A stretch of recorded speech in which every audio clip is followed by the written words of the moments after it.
Wait a minute. That's my thing. That's my second question. So after you explain to me what you did, I say, oh, wow, that sounds hard. How would you explain that to my 7-year-old daughter? Because she's really into technology, right? You could change it to, hey, wow, that sounds hard. How would you explain that to the marketing organization? Because they don't really do that, but I think they could use this thing, right? So, wow, that sounds hard. Can you explain that thing to me? That's a powerful question, right? And the thing is Denise, every single candidate we're going to recruit, whether it's a technology candidate, whether it's a marketing candidate, whether it's a sales candidate, we're hiring them to solve a problem. And if we can understand what kind of problems they like to solve, oh, wow, what have we unlocked? That's powerful.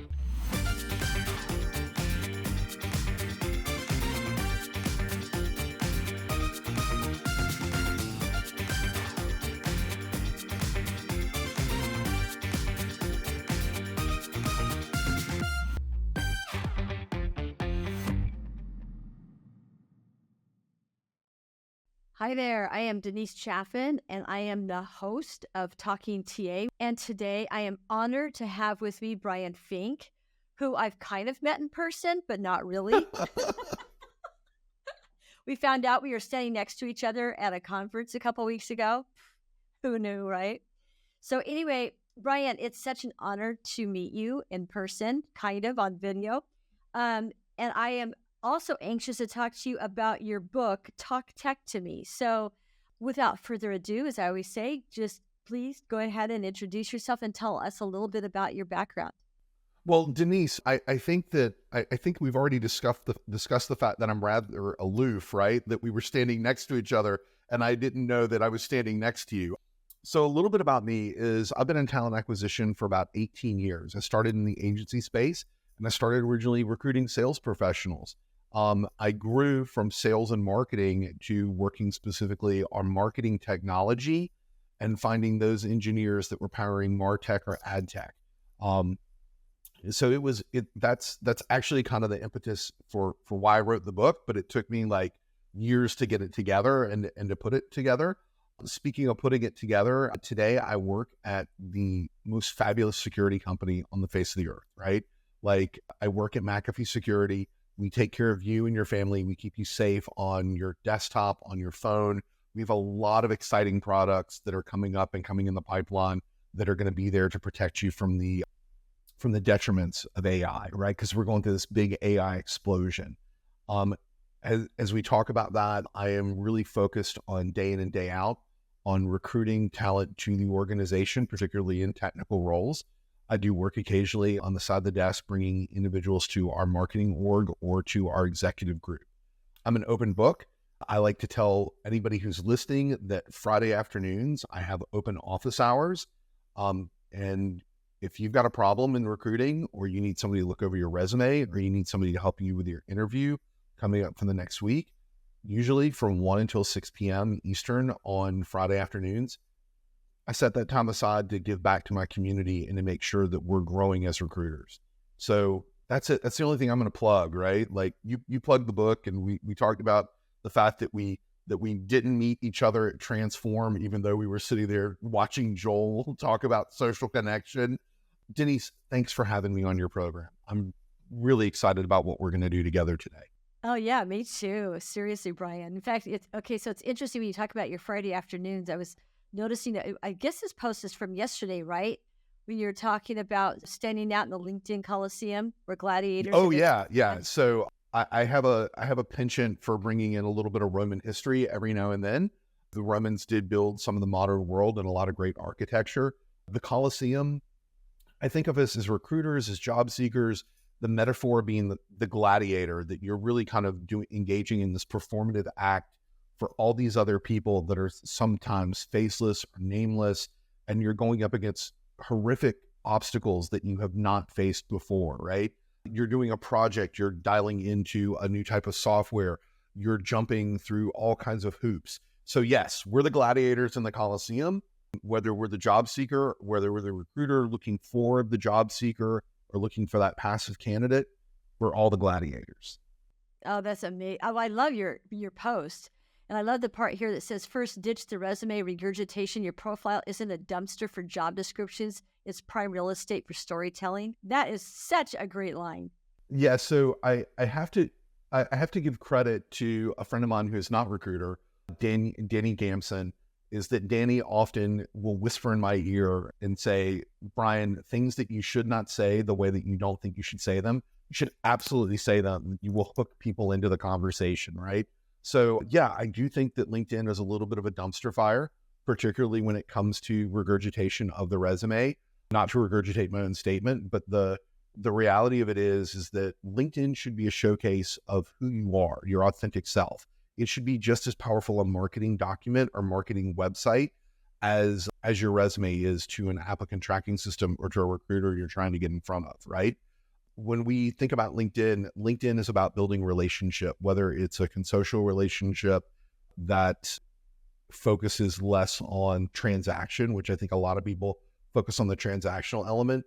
We've really got to go much deeper and show the relationship element, and that we've built these long-standing relationships, whether they span a few years or a few minutes, is up to you. I talk about context is king.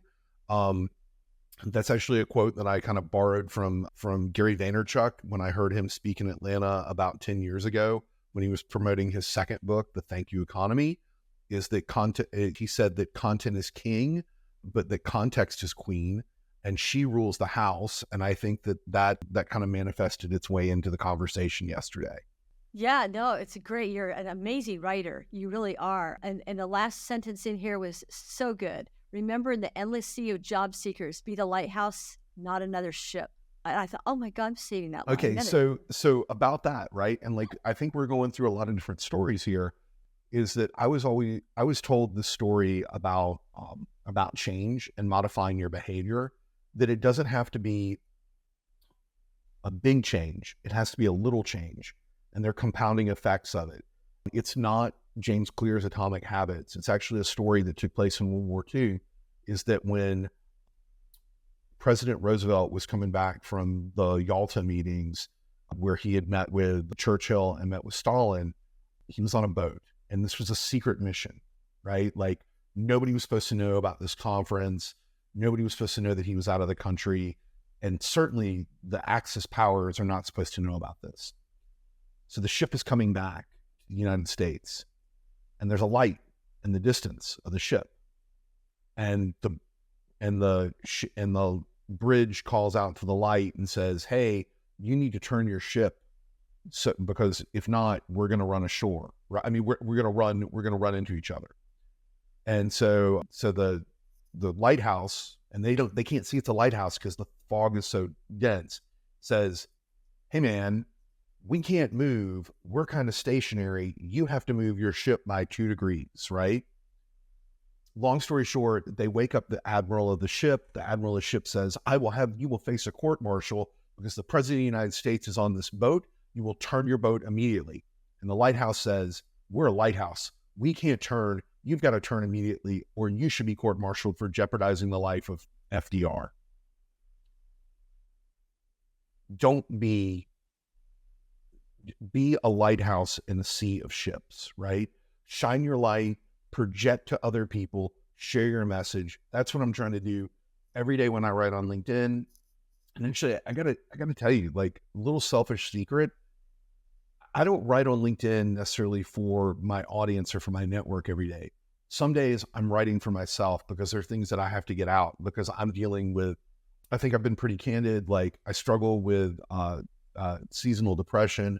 I struggle with generalizable anxiety disorder, and writing and putting myself out there helps me it's my therapy. It helps me to overcome.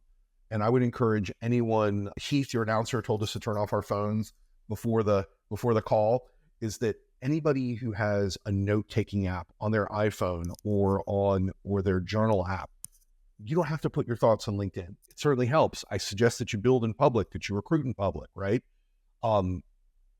Don't be afraid to go there and confront your own thoughts. I'm not saying that you're your best therapist. I am saying that it helps when you dial through and you write. And writing every day is addictive.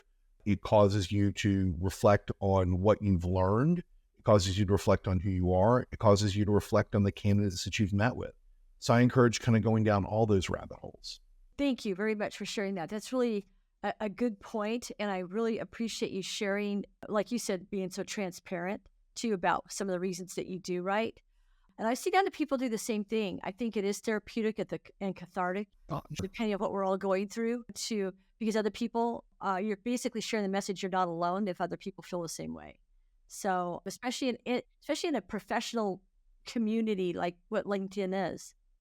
Well, so we talk about, we live in an era where we say we want people to bring their authentic self to work, right? Right. Then why are we speaking in business jargon, right? Like, bring your authentic self to work, be who you are, within, and there's certain boundaries, right? Like, I don't curse a lot in my writing. I try not to do that, because I've found that turns people off from the message I'm trying to extend to them, right? You don't want to curse a lot at work, right? Like, you denigrate who you are and the ideas that you have. And I think that we all need to lean into where we're coming from, right? Like, one of my friends in Miami, Stephanie Lowenstern, she wrote an excellent post today about the challenges that we all have to overcome, and all the roles that we play. Like, I play the role of a father, I play the role of a recruiter, I play the role of a husband, I play the role of a trusted advisor, all these different roles. Let's be authentic about who we are and what our messaging could be. Yeah, exactly. Speaking of which, I do want to get into your book. Okay, awesome. I want to get into it too. So talk tech to me. You was copyrighted, I guess, published last year, 2023, Yeah, right? You said last summer, right? Yeah, it was last summer. Here's the deal. I finished the book on my daughter's birthday. I took about a month or so to edit it, and then boom, it was out in the wild on June 21st. So you're an amazing writer, and I really appreciate this book. I wish this book would have come out about 30 years ago, when the internet first started. One of your first chapters in here, or actually it's chapter 5, but it is one of the first chapters, says what makes up the internet. And I thought that was a really great chapter, I should say. But the thing is that, like, a lot of technical recruiters, they know their silo, they know, and they don't know their areas. So, like, I tried to speak to those different areas of what makes up the internet, what makes up an application, what's at the database layer. Yeah. So, like, and I wanted to talk to people the way I wanted to be talked to, right? Not talking down to, like, come on, snap, you need to know this. Well, it's almost like, in some respects, it's like the history of the internet as well. And I think that the internet is still new enough to a lot of us who've known the world before the internet, that sharing the history of the internet and the fact that it's not that old, really, 30 years old now. I started using email 30 years ago this year. And before that, we didn't have it. I didn't even use a computer until 1994. In fact, it was because of email that I started using a computer, which I thought was the coolest thing on earth. But there was only so many people that had it. There weren't that many people that had email yet. And no, the internet there weren't. And the internet wasn't even called the internet yet. It was called the World Wide Web, remember? And it was very limited on what you had. So, I mean, I think that sharing what the internet is super important. And then diving into what are applications. I loved that chapter. Also talking about cookies, because something we all see every time we open up a new website. What encouraged you and gave you the idea to even write this book? I mean, because it's very in depth. Okay, so I got to give kudos to the 3 Steves. Okay, so for those of you who are tuning into Denise's podcast, and this is not our first episode together that you've heard me talk about the 3 Steves, but let me explain who those guys are. Is that Steve number 1, Steve Levy, who is a great recruiter, great sourcer, awesome mentor, great sponsor. He gets me into places that I shouldn't be at, right? Steve, he gets me in a lot of trouble too, right? He keeps telling me he's getting me a tattoo. So Steve kind of was the genesis point for the book, and I call him out in the beginning of the book. And then Steve number 2 is Steve Rath, who is a recruiter at Apple. And Steve Rath he has encouraged me to get up on the stage and to have conversations with people. But it's when I get down from the stage that I have real conversations with people about how do I do this or what do I do about that. And when I'm on the stage, I can go one to many, but I can't go many to one. The book lets me do that. And then the third Steve is my dad. Okay, Steve Fink, right? So my dad, he teaches, he's retired now, but he would teach and train every single person who came to work for his company, right? So like from the top down, that was a lot of patience and was a lot of know-how. It figured out people's strengths and weaknesses.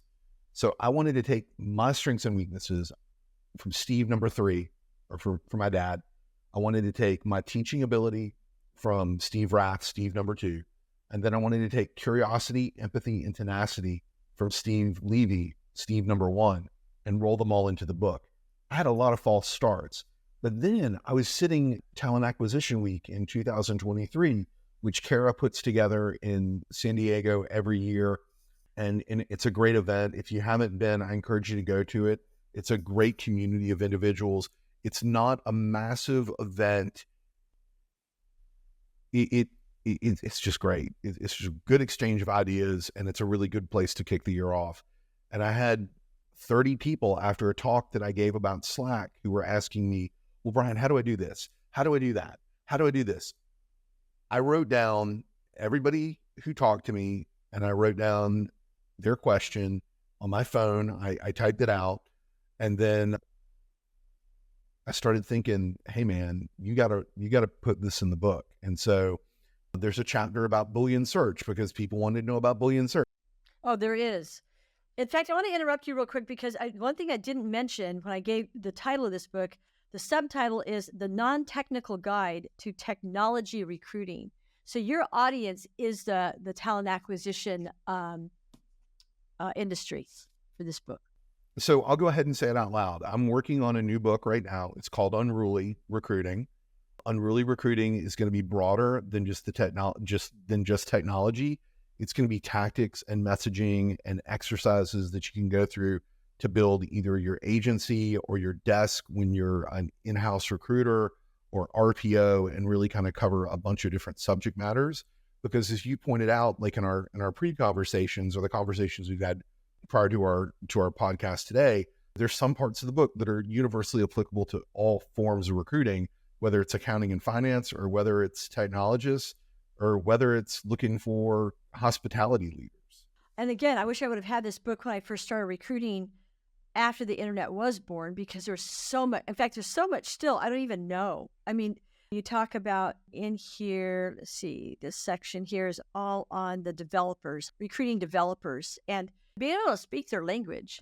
I have never, honestly, and I'm going to admit this out loud, enjoyed recruiting software developers. I've done it, but because I don't speak their language, it's very hard for me to understand the difference between Ruby Rails and React and Java, and what are some of the other things that we have in here? You've covered some pretty intense subjects that are in the book. One thing that's not in that book, but I tell people all the time, and it should be in the book, is that when you're talking to anyone, ask them what the most difficult thing is that they've done in their professional career, right? I was talking with a software developer about AI chatbots and how they created AI chatbots that were free of bias, right? That like if people tried to prompt it with racist commands, it would say, well, that's great that you have that opinion. Thank you so much, and move on, right? And not answer and not give them the time of day, right? So when we talk about that, it was really hard because you had to get this lexicon and this nomenclature to make sure that it understood that somebody was trying to hack the system. Oh, wow. Oh, wait a minute. That's my thing. That's my second question. So after you explain to me what you did, I say, oh, wow, that sounds hard. How would you explain that to my 7-year-old daughter? Because she's really into technology, right? You could change it to, hey, wow, that sounds hard. how would you explain that to the marketing organization? Because they don't really do that, but I think they could use this thing, right? Or that accounting, and like, I go back to accountants because I've had some privilege opportunities to recruit people like in the revenue accounting space. Like, that sounds difficult. Can you explain to me why you would do that? Because I'm not an accountant, I'm a tech recruiter. Like, I don't understand that. So while that sounds hard, can you explain that thing to me? That's a powerful question, right? And the thing is Denise, every single candidate we're going to recruit, whether it's a technology candidate, whether it's a marketing candidate, whether it's a sales candidate, we're hiring them to solve a problem. And if we can understand what kind of problems they like to solve, oh, wow, what have we unlocked? What have we unlocked about that person that we know that they're either a fit for the role because they're going to get to solve similar problems or bigger problems, like, and the problems that they like to solve, or they're going to solve boring problems because they've solved cooler problems before. That's powerful. So those three elements that we're going to go through, and you can go through them with any candidate. Wow, that's a really good. Well, another piece in here too, because yeah, I mean, you have for those of you who are not watching this and who are listening to this, the book is thick. Okay, like, yeah, let me I was point gonna out. say it is thick. Yeah, there's a lot in there. So you talk about things too that I've never even, like I said, heard of, like the Elasticsearch. But you use it every day. You use it every day. You just don't realize it. What's the Elasticsearch? Explain that to us. So real quick, I want you to think about a rubber band, and that you're trying to put data in a rubber band, right? And like dollar bills, and you keep stuffing and stuffing and stuffing, and it pulls in a flexible capacity. That's how you use data inside a cloud, and you use elasticity to be able to search that cloud for that dollar bill that has that specific serial number. Think about Elasticsearch as a way that, like, infinitely expansive, but how you can observe different things with the dollar bills that are wrapped up in that rubber band, or the security, or the way you search inside of it for that dollar bill that has a specific serial. Huh. Okay, well, again, explain that to my 7-year-old. Okay. Let's say that you had, so I would explain it to my daughter, Maddie, if you're listening to this in years later, is I would explain Elasticsearch to her as a way that you could put a bunch of rocks in a glass jar, shake that jar up, and that you could find the diamond inside that jar, no matter where it is, by using this magnifying glass to find it. That's how I would explain Elasticsearch. One question I have, and I touched briefly on it, but I told you I was going to bring it up to you in this podcast. Chapter 9 is the strategy session, but it's kind of like maybe 2/3 of the way through the book. So now, why did you put the strategy session, especially, like, this is for recruiters, and let's say I'm a new recruiter and I've only been doing this 6 months or so, but I'm going to do technology recruiting, and I have been given the task and challenge of finding software developers, right? Wouldn't the strategy session be something that you want to put in the front? So that's a good question. And originally that was in the front of the book, right? I wanted to cover the fundamentals, but I didn't want you to get lost in the fundamentals. I wanted you to have some treasure buried later in the book, right? So for instance, for those of you who haven't picked up a copy of the book, the beginning of the book, like, I talk about the 3 Steves. I talk about Boolean search. I talk about the SDLC, the software development lifecycle. But I thought that giving you all these tactics up front wouldn't drive you to kind of peer through the rest of the book. So that's why I put strategy sessions last. Yeah, I mean, originally I thought about putting it either at the first of the book or putting it last. So that's why it's dead in the middle. Okay. All right. Because I think that is such an important topic in itself.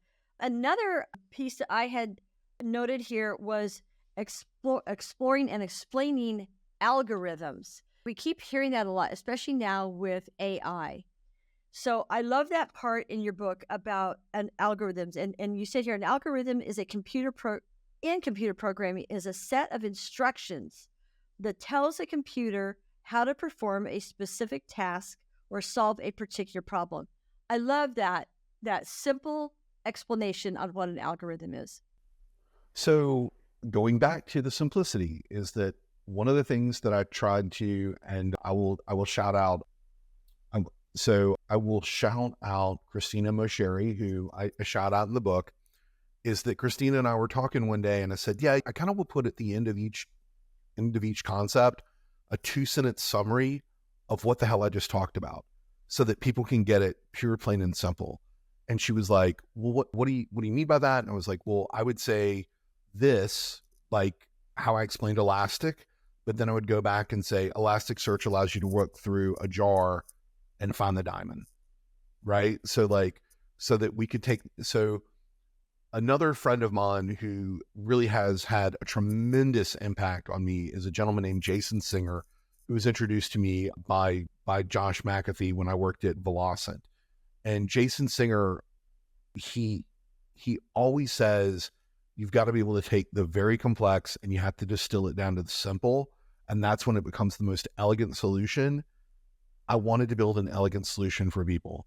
The other thing that Jason said is he said, when he read the book, he said, Brian, you don't just give people confidence to do this. You gave them competence to do it through those simple little hacks, right? So shout out to Jay. If you're listening to this, I love you, man. You're one of my brothers. I'll text you after this call. So let's talk about, you brought up Boolean search a while ago. And yes, you go into that in a lot of detail here in this book. So Boolean searches are, for anybody who's getting started or for anybody who's not actually doing the sourcing, as we call it, part of recruiting, which is actually looking for candidates using internet search. We call them search strings or Boolean searches, right? So like whether you're using LinkedIn or Indeed or what are some of the other common, there's a lot of them out there right now. And I'll give shout out to Khalid Hussein, who has started a company called Better Leap. I like his tool like as well. his tool, yeah. Yeah. So anyway, on these different platforms, we do what we call Boolean searches in order to put together a search string that's going to really kind of pull in the candidates that we're looking for. And I love the way you go into detail about that and some of the aggregators that combine and make up what is a Boolean search. Do me a favor and explain to all of us briefly the Boolean search and the difference between an Elasticsearch and a Boolean search. Okay, so real quick, you can do a Boolean search in something that has Elastic running it. Okay, because a lot of the search engines that you use every single day, you don't realize that they're built on Elastic technology, that they're built on Elasticsearch, right? Like, Denise, I would just ask you, when was the last time you went to Amazon.com and told them what you wanted? Last weekend. Last weekend. Okay. Did you know you were using Elasticsearch? No, you didn't. No. But you were, right? So, or Bing or different services like that, right? So real quick, Boolean search is using 5 fundamental search terms and or not, quotation marks and parentheses, to be able to find data at scale using Bing, DuckDuckGo, Google, Dogpile. You still use Dogpile, still use Yahoo, using a search engine, right? The only thing is that of the search engines I just listed, most of them no longer use the and, A-N-D capitalized. They use a space, or they use a space that implies the word and between terms, right? And so Boolean search, for me, it's using up to 32 words or 32 search terms to bring back a specific set of individuals that I am looking for. Or, as I talk about in the book, my two favorite commands are cite command, which is an advanced dork, SITE : or file type, FILETYPE : and I use both of those to bring back profiles of candidates from behind paywalls, or I use file type to bring back copies of resumes that people have pushed to the web as a Word doc or as a PDF, or maybe I'm even looking for PowerPoint presentations that have contact information. So a lot of different things that you basically think about Boolean search as being like a pair of reader glasses that you put on. I'm at the age now where I'm wearing readers, is that it refines the print that's on the page and pushes away everything else. My two favorite Google dorks, and that's a term that was coined by the NSA in 2013. I really like the site command, SITE : So I like to go site command, linkedin.com/in, and I use it to focus on X-raying or looking specifically at LinkedIn at scale. So I can tease out all the other things.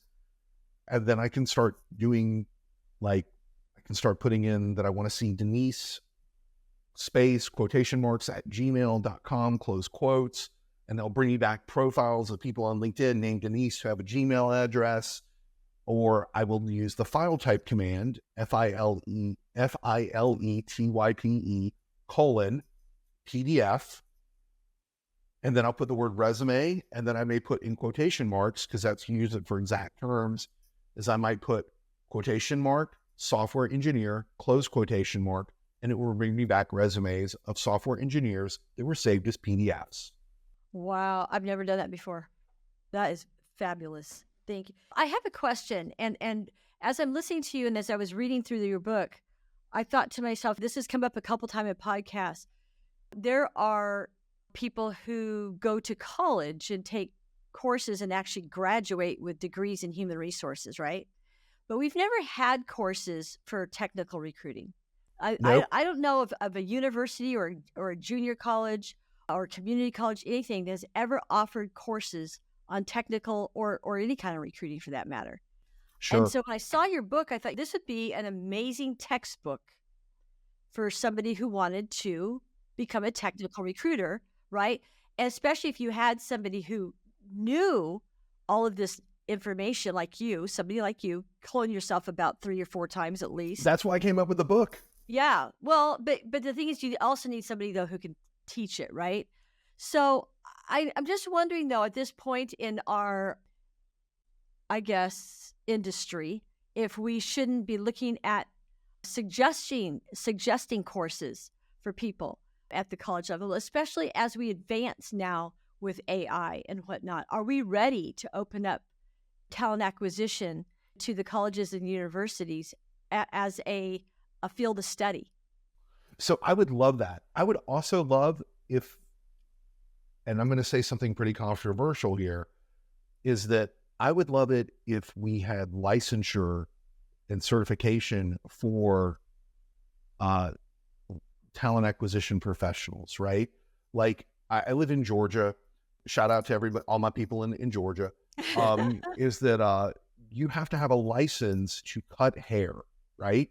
You have to, but you don't have to have a license to advise somebody about their career. I know, right? You would never go to an accountant who is not licensed, would you? No. And I've always said, maybe this is not a good thing to say, but hey, I'm going to say it anyway. I've always referred to the recruiting part of an HR organization. We're like the redheaded stepchild of HR because of what we do. Denise, we are, because we wear the marketing hat, we wear the sales hat, we wear the HR hat. Plus we push boundaries. We're always pushing boundaries. Always, right? Always. And HR doesn't. HR, they stay within they don't color outside their lines, right? Because they're not supposed to, right? Because they've got rules to follow. They've got laws to follow. They have to follow compliance and all this stuff. So I get that. But we're part of an HR organization, yet at the same time, we are the ones who do push past the boundaries and color outside the lines. But again, like you said, we don't have any certifications. We don't have any licenses. We don't have any degrees to get into this business. But do we need one now? I don't know if we need one. I would also ask the question, like HR was, when I was getting started in recruiting 20 years ago, HR was also called personnel, and they were the cops, right? Like HR called, they need to talk to you. Did I say the wrong thing? Am I getting fired? What does this mean? We're not in that business, right? Like it's very weird. Like I often think that recruiting in some way or form or fashion should roll up to a COO. I think the diversity, inclusion, equity, and belonging should roll up to a CEO. So there are a lot of different places. And then I talked about the marketing aspect. Maybe we belong to comms. Maybe we belong to sales because we are responsible for bringing all the individuals that are going to generate revenue for the firm to the firm. I don't know where we belong. I don't know if we're even a redheaded stepchild. We may be, we may be the goldfish that somebody flushed down the toilet for what I know. Oh my gosh, sometimes I have felt that way. Oh my stars. Yeah, I remember I had an HR operations manager tell me one time, somebody said that I was like a what do you call it? An ankle biter. She goes, Oh, no, I have a dog downstairs like that. Cam. She goes, oh no, she's not an ankle biter. She's a pit bull. I go, okay, you guys, but here's the thing. You say that about me, but I'm going to wear that like a badge of honor. Because here's the thing. If we change, we were talking about salaries at the time, because we really needed to bump up the salary ranges for some positions we were working on. Oh, but the other people internally, we have to stick within the confines of what other people already working for the organization are earning, blah, blah, blah. So it's okay, fine. We'll give them all raises. And that's when this whole thing came up. That was this pit bull, right?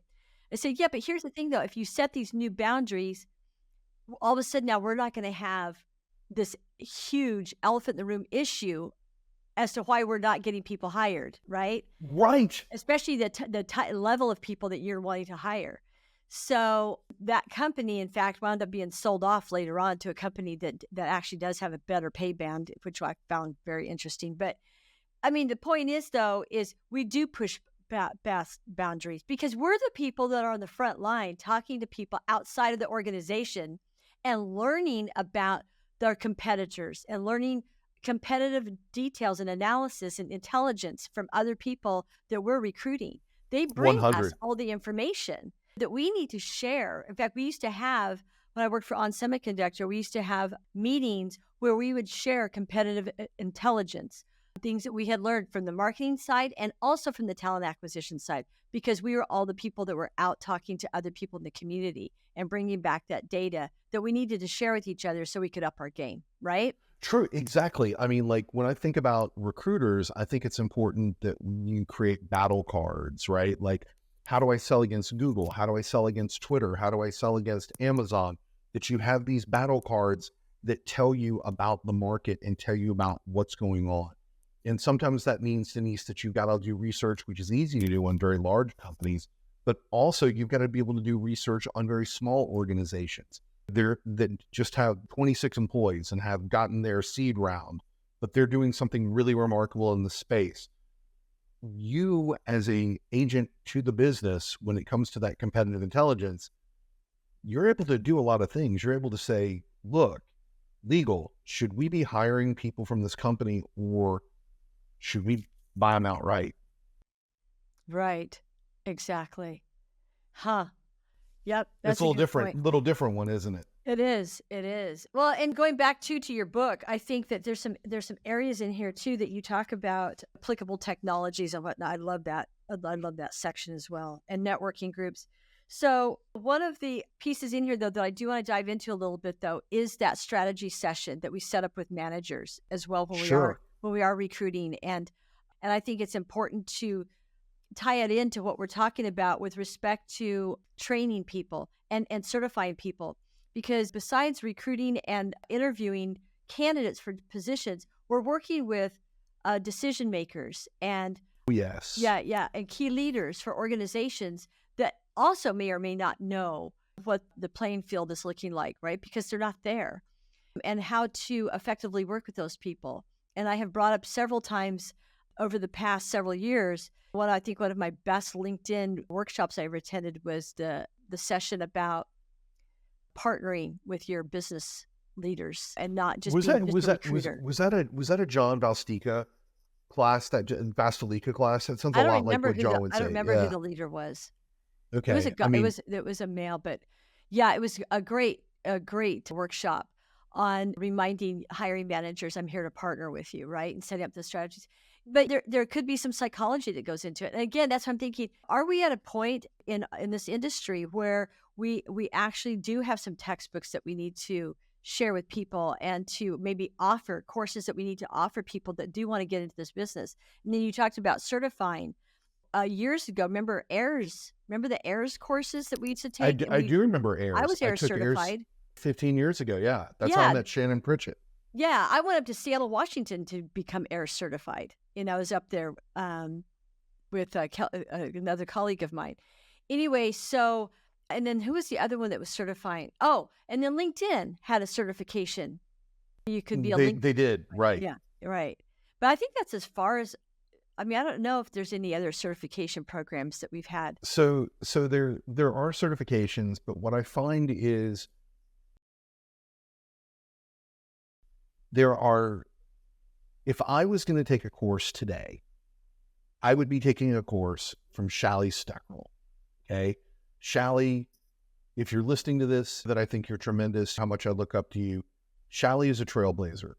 He doesn't just ask why and how are we going to do something. He asks what is underneath the ether. What is going on? When is this happening? He does a great job of teaching fundamentals, and then he teaches you how to apply those fundamentals in new and different ways. If there was a certification that Shally Steckrell, who has actually taught I think he taught a recruiting course at Pitt or somewhere in Pennsylvania, that's the guy I would go to. All right. Like, and that also comes back to something that I talk about in regards to Steve Levy, is that you got to be three attributes for recruiters. You got to be curious, you got to be empathetic, and you got to be tenacious. I can't teach those three fundamentals, but if you have those three fundamentals, dude, I can build on those bones like nobody's business. Wait, curious, empathetic, and what was the last one? Curiosity, empathy, and tenacity. Tenacity, yeah. Good. I love that. I want to go back, though, to this strategy session, because I think it's one of the things, too, that when you're talking about training people in, well, doesn't matter. It can be, well, it says here, the non-technical guide to technology recruiting. But honestly, your strategy session chapter can go anywhere beyond technology recruiting to any kind of recruiting. And I think it's such an important chapter. And I loved reading it because, I mean, there are things, I have an engagement meeting. It's, I think, 3 pages long, a list of questions to provide to recruiters who are newer or who may just want it for a particular strategy session.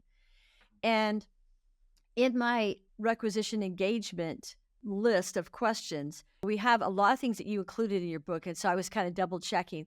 But I think it's important, though, and you mentioned it at the very beginning of our conversation today, it's not about, it was about your post yesterday. It's not about what, I guess, I can't remember how you phrased it exactly, but it's about relationship building, right? Oh, go vertical, go horizontal. Is that we always think we got to do this vertical relationship thing where the only person who can be our mentor is the person above us, right?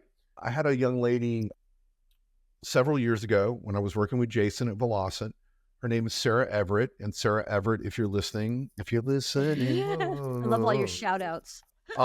Well, look, nobody does this by themselves. No. Right? Nobody does this, right? Like when I think about candidates, I can't find every candidate on LinkedIn. Or if I do, they don't have the profile that I'm looking for. But somebody says, oh, you should call this person. It's a great referral, right? And so like maybe I'm handing out great referrals to great people that I know of that are building great things, or I just, whatever, is that Sarah introduced me to the concept. She says to me, she goes, you're a great teacher, but you need to listen to me too. And Sarah's about 15 years younger than me, right? And so I took on the idea of, and it wasn't an original idea, but I was like, oh, you're going to reverse mentor me. And she was like, yeah. And she showed me Slack. And this is in the very beginning of Slack. And then I went on to figure out how I could hack Slack to find resumes inside Slack channels, right? Never would have happened if I only tried to network vertically up the ladder. Horizontally, I asked Steve questions, Levy and Rath. Vertically, I may ask my dad about how to raise my daughter because he knows best. He got 2 of them. Horizontally, I may reach out to you, Denise, and say, Denise, I'm struggling with this search. what would you do? Where would you put your aces? Where would you invest your time, right? So these are this is the value and validity of winning that relationship, not just a deal, not just being transactional, but building those things with your peers in your community. And you're also going to find out that if you build with your peers, they're going to introduce you to sponsors, and sponsors are far more important than mentors. Okay. Because sponsors are like 2 or 3 degrees higher than you in the company. And they're the ones. Yeah.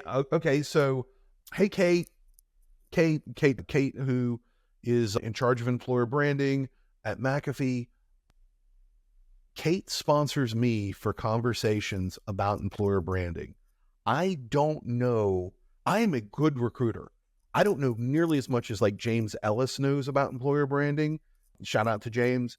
I look to him for the answers, but like I have a sponsor that Kate puts me in the center of employer branding conversations. She's not teaching me anything. She's lifting me up the staircase. She's bringing me up the ladder. She's letting me have a voice in a room where I should not be. Yeah, I've got a few people like that right now myself. Yes. Yeah, you're exactly right. Okay. Yeah. Perfect. Perfect example. Another thing too, when we talk about building those partnerships and those relationships, especially when we are going to work, and again, doesn't matter whether you're a technical recruiter or a recruiter for CPAs or whatever. Nurses. We need to find nurses. The healthcare industry, exactly. Yeah. Good point. So I think that building those relationships, though, with not just the hiring manager, but the team. There was one client that used to bring us into their conversation with somebody from their talent acquisition team who had been working on the position, because oftentimes they would bring us in when they had challenges, right? Sure. And the position had been open 6 months to a year. And we still do work for them from time to time. But they would bring in also a hiring manager. They would also bring in somebody who works on that team, who could speak from a peer level on what they were seeking and what some of the challenges were for the organization. So you had the opportunity during a engagement call or a strategy session to hear from 3 different people: the hiring manager, somebody else on the team, and somebody that's in recruiting who had already worked on the position. And those were great relationships to build, because then you weren't doubling up the efforts of all of these people. And Sure. oftentimes these strategy sessions turned out to be uncover not just for us, the new person coming in, but also for that team, because they got to say out loud what some of the issues were and do some of their own strategy, develop some of their own strategies for re-engaging with somebody new on this search. So it was really amazing to have that opportunity. We used some of that same strategy, if you would, for other clients that had positions open for a long time, and also for one of our government clients, because they would bring in people. Oh my gosh, I mean, if you want to do a search for the government, that's a great way to learn how to build out a team of people, because the government has a whole different philosophy around doing search than private equity companies, or I should say just private companies. Denise, I got to ask a question.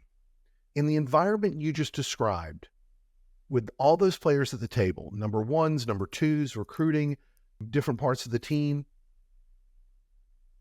that makes it sound like there was a lot more work that was done up front. I'm willing to bet that search went a hell of a lot faster Sure. than one where people were close to information and they didn't want to share. Exactly. So I think those are some of the points too for recruiters who are newer to the industry, or for people who are just struggling, who've been doing this for a while and who are just struggling and need some new tips and whatnot. This is the type of stuff I think that would be good to offer people. And it can be an online course. It can be something. I just think that we're at a breaking point. We're at a point right now where we need to offer. And when I saw your book and I started reading, I thought, oh, wow, this is the first time I've seen what I would consider a textbook in recruiting. I hope that it was more flavorful and colorful than a textbook. Yeah. But I mean, just some of this. Yeah, it was. It is. But I just think that you bring up so much. There's so much in here that is just so valuable. I mean, we could go on and on about it. I do recommend, though, anybody who's new or anybody who who hasn't picked up this book. In fact, it's funny, the other day when I was at that breakfast with Evan, he brought the copy of the book he was going to give it to me. I go, I've got my own copy. So, hey, I mean, you're selling them. You're selling your copies of your book. And Yeah. I think it's great. But I do think that this book and this type of education needs to get out and needs to be expanded into our community, because there are a lot of recruiters. When we look at the recruiting industry 30, 35 years ago, when I first started in this business, and you look at it now, it's amazing how many recruiters there are. I mean, just a lot of recruiters. But if you look at how many of those people stay in the business 5 years or longer. It's like Michael Whaley, who, another name, Michael Whaley. I got a lot of friends. All right. Like, I'm bringing the party to your show, Denise. Right. So You are. I love that.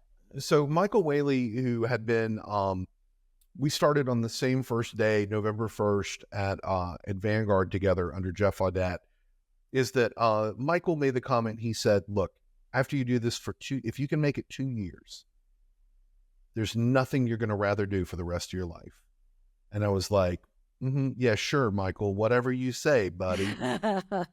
Michael, you're right, because I'm here and you still are too. So if you can do it for 2 years and you can pound it out, you can build anywhere that you want to go. You can build your own agency. You can build your own desk inside of a great firm. You can build organizations internally as an internal recruiter or an RPO person. Yeah, there are a lot of different ways you can go if you'll just put in the time and put in the work. I so agree with you. And there was a guy that I worked for years ago. He works for Intel, and he actually went into HR operations after being a TA for a long time. But he made a comment one time that the best recruiters are people who start out in the agency area and then move into corporate recruiting. And even if they have one foot in both camps, because when you grow up in an agency environment as a recruiter, or you start out in an agency environment as a recruiter, I should say, you have the training and you learn to have this sense of urgency around what you're doing.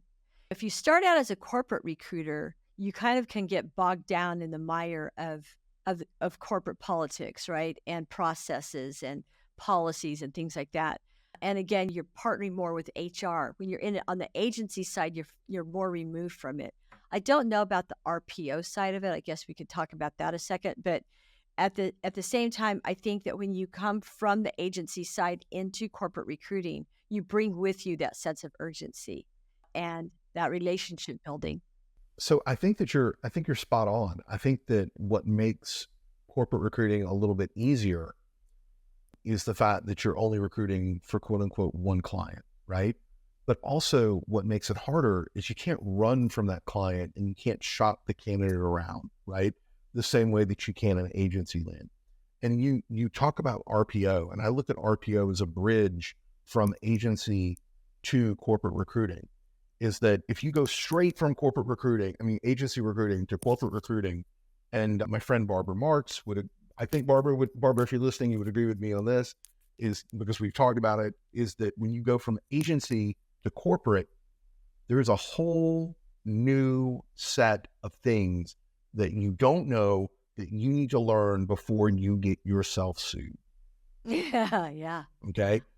RPO, it moves like a shock trooper, going in, surgically augmenting corporate recruiting with an agency mindset, but with that corporate recruiting set of standards and goals and an agenda, right? It's the same thing maybe as contract recruiting or fractional recruiting.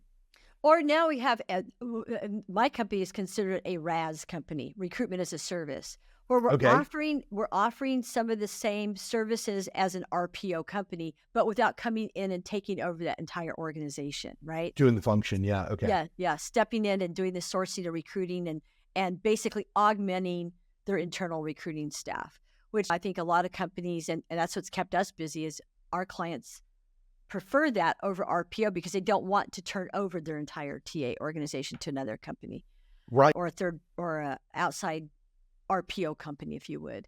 But yeah, to your point though, yeah, there is that level in there, whether you're bringing in a RAS company or RPO, it's kind of that middle ground, if you want to call it that, between agency and corporate recruiting. So that's actually a really good summary for both.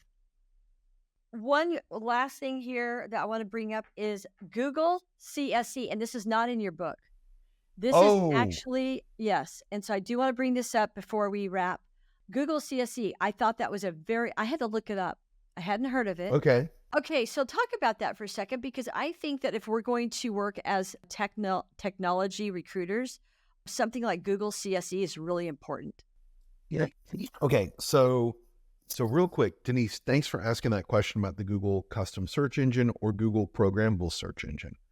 Google allows you, if you go to cse.google.com or if you go to programmablesearchengine.google.com, it allows you to build it allows you to build on top of Google technology so that you can search specific websites. So you can search them with taking that Boolean and making sure that you don't have to type it in every time, that you can make it something repeatable and scalable. And then you can share those search engines with other individuals. Like I've got several that I've shared out there about finding technologists or about finding engineers or about finding salespeople. And you can have it where it specifically indexes one or multiple sites. You can actually have it where it indexes the entire web if you want to. Going back to what I said earlier in our conversation about the site command, I really like to act with precision and go to specific places and hack away at little parts of their paywall piece by piece, Boolean string by Boolean string. Wow. Okay, very good. Okay, so it's cse.google.com? Yeah, and you can go there and build your own. You just need to have a Gmail address to do so. Oh, I think that's great. Thank you. You got it. Well, we could go on and on, I'm sure, but I do want to give you a shout out for this book. I think it's a fabulous book. And again, thank you for writing it. I hope you sell a zillion copies. And I think that any company that is building out a new TA organization, or they're bringing in new people, which happens all the time, constantly, there's always turnover, right? But to bring this book into your organization is just smart. And I think and again, this is talking about for technology recruiting, but I think there's a lot in here that's applicable to non-technology recruiting as well. That's helpful. I agree. And like there are people who read the book for me the first go over, like Michael Goldberg, who doesn't recruit for technology. Shout out to Michael and the team at US Renal Care. And I think that I think that this book was built because of the relationships that I have and the knowledge and insights that people were able to share with me. And I hope that in the book, I'm able to pass that down to the next generation of recruiters so that they can perfect their skill and then in turn, pass it down to the next generation of recruiters. Oh, definitely. Definitely. Yeah, because I think that before this book came out, we learned from the people we were recruiting for about their technology. I mean, how many design reviews have we sat in before for the semiconductor industry, right? How many marketing? But I tell people to do that, Denise, like, go to the scrum meeting or go to the scrum session, get with the scrum master, do the daily stand-ups, do those things, understand how the business works. Do you understand how the business makes money? Do you understand why we're building this application? So, I mean, but the thing is when we had the opportunity to work on site as corporate recruiters or even as contract recruiters working for a company, we could go in and they would give us tours of their sites and give us tours of their manufacturing facilities, things like that. So it's always great to see that kind of thing. But my point in bringing that up, though, this is the second best thing, is to have somebody be able to explain to us some of this technology that we don't get by walking through a fab or walking through a laboratory or learning from that level and having people explain to us what they're doing. So having recruiters, like you said too, Brian, having recruiters who have come before us, who have already walked the walk and can explain to us with a book or with training what it is we're walking into as recruiters into this particular area of recruiting. Super helpful and will make us successful. And like you said, will make us want to stay in beyond 2 years. Well, my goal is I do want people to stay in it more than 2 years, but I always say I want to help my candidates. I want to help other recruiters. I want to help my organizations go from better to best. That's the measure. That's what we want to do. Exactly. Well, thank you so much. I appreciate you joining me this morning. Denise, it has been my pleasure. Thank you for having me. Thank you course. for letting me name like 24 people who. Oh, no, I'm grateful for that. I wrote down some of them. So you and I can discuss who they are later, because I wouldn't mind like connecting with a few of them. All right. Well, Kibitz will gossip. That sounds like a plan. Denise, thank you so very much. Thank I you, appreciate Brian. you. I appreciate you. Thank you so much.